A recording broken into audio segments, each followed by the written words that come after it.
Good evening, नमस्ते, नमस्कार सबैमा मेरा प्रिय भगवान रूपी श्रोताहरूमा। आज पनि सदाको बसाइ जस्तै 12 घन्टाको ड्युटी सकाएर रुमतिर जाँदै गरेको अवस्था है साथीहरू। अनि आज पनि पैदलै जानुपर्ने भयो, त्यही भएर छोटो मिठो यतातिरको दृश्यहरू देखाउन भनेर देखाउँदै गर्न लागेको अवस्था। घरहरू बन्दैछ यतातिर, मतलब यहाँ आउन सबै हेर्नु पोहोर परारसम्म जङ्गल थियो, गाईहरू चर्थ्यो। अहिले चाहिँ मान्छेले यत्रो राम्रो रोड बनाएर, यति ठुलो रोड बनाएर, घर बनाएर पनि मान्छेहरू मस्ती गरिरहेको अवस्था के।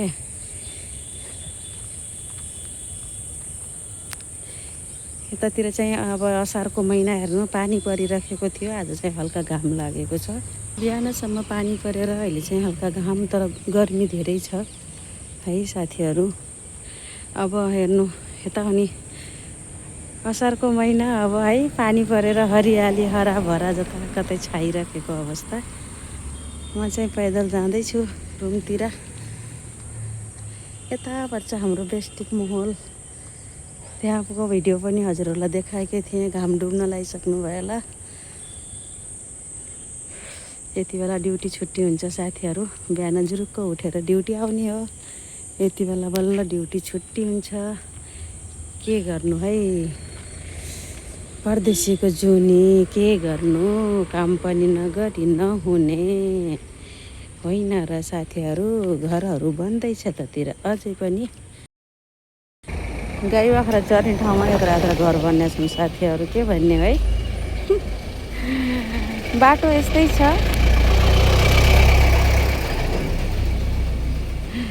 यस्तै बाटोमा हिँड्नुपर्छ ड्युटीमा, के गर्नु।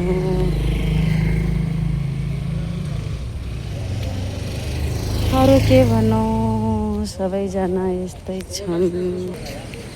हर हर महादेव, ओम नमः शिवाय, जय श्री कृष्ण, हर हर महादेव। यहाँ चाहिँ परशुरामको मन्दिर हो, यो हेर्न सक्नुहुन्छ, परशुराम मन्दिर है साथीहरू।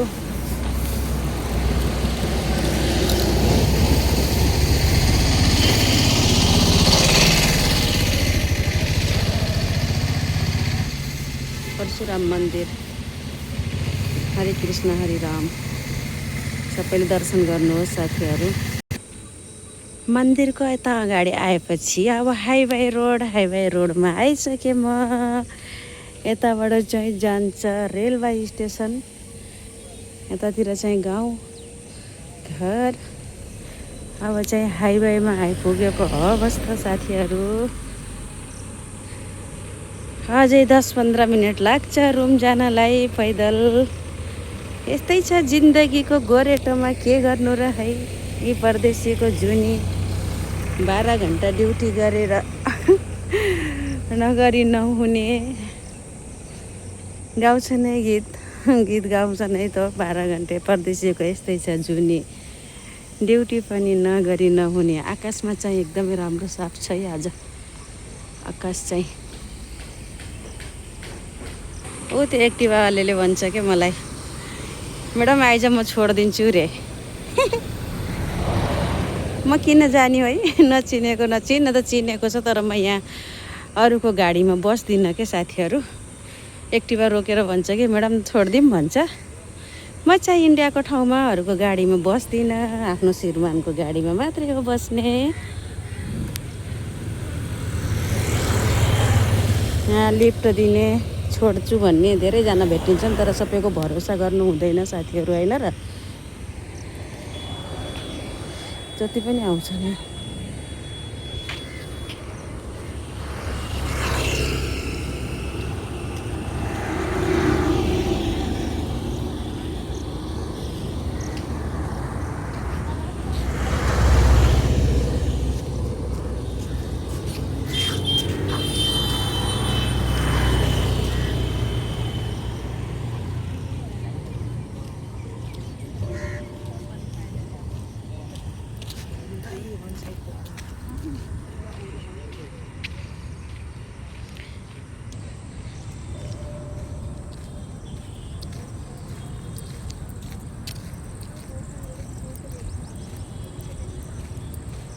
लाउँछन् हाते राती हिँड्दै बाँचो जेल। किसी ने गल नहीं कर दी, घरे भी नहीं कर दी, रात को 3-3 बजे सोंदी है।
हामी चाहिँ अब पुग्न आँटियो।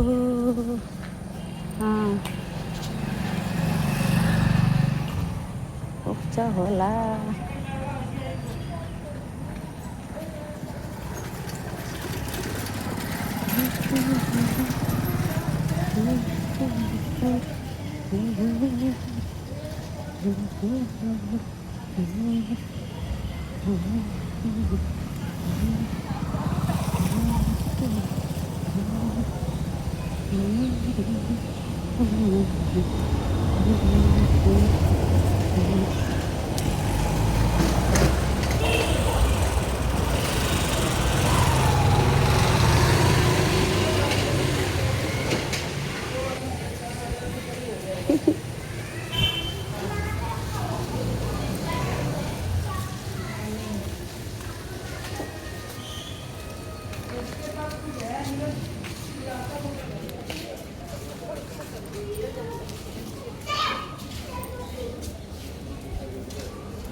दोकानहरू यो देख्नु। अब चाहिँ मेरो छोरी बस्ने रुममा आइसक्यो। म ड्युटीबाट मेरो छोरी बस्ने रुममा आइसके ल साथीहरू। यो कालो कुकुरले मलाई अहिले कस्तो गराउँछ क्या, आइ भन्छ क्या कर रहा है? चुप चुप। हेर्नु यहाँ म आएको देख्नु कसो गर्छ। अब मलाई यहाँ कसो गराउँछ क्या यसले, मलाई आएको देख्ने भने गयो अगाडि रुम देखाइदिन्छ अब हेर्नु है। ल आए है म चाहिँ छोरीको रुममा। अब यता हाम्रो छोरीले के बनाउँदै हुनुहुन्छ? सब्जी खनाएर भाँडा धुँदै गर्नु लाग्नुभएको छ है साथीहरू। फाइनली आए हो ल। ओके बाई बाई टाटा सबैजनालाई। Thank you so much. मेरो भिडियो हेरिदिनु होला, राम्रो मानिदिनु होला सबैजनाले। जस्तो छ त्यस्तै कमेन्टमा बताइदिनु होला हस्।